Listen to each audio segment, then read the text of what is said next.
ওহ বাবা, সুজাতাকে বিয়েটা দাও না, তাহলেই তো জামাই ষষ্ঠীটা করতে পারবে। এই গুনগুনদি ফোন করছে, দাঁড়াও। চলে এসেছি ফ্রান্স থেকে। বাবা কেমন ঘুরলি? দারুণ দারুণ করেছি, আর তোমাদের জন্য এত গিফট এনেছি, দেখো এর মধ্যে সব আছে।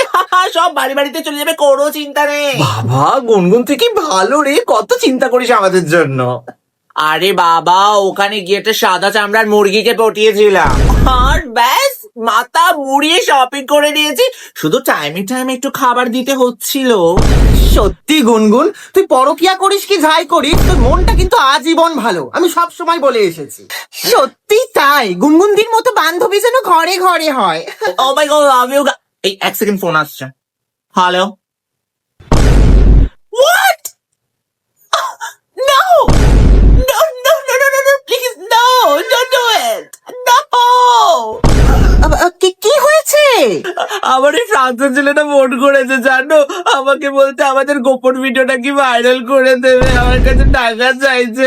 আমার কাছে তো অত টাকা নেই গো, তো তোমরা একটু সবাই মিলে কিছুদিন একটু সাহায্য করতে পারবে? আমাকে কেন বলছিস গুনগুন? দেখ, তুই সর্বনাশটা করেছিস, তুই সামলা। এই যা, আমার ছেলে এসছে, আমি রাখছি। হ্যাঁ রীতাদি, তুমি কিছু করো না।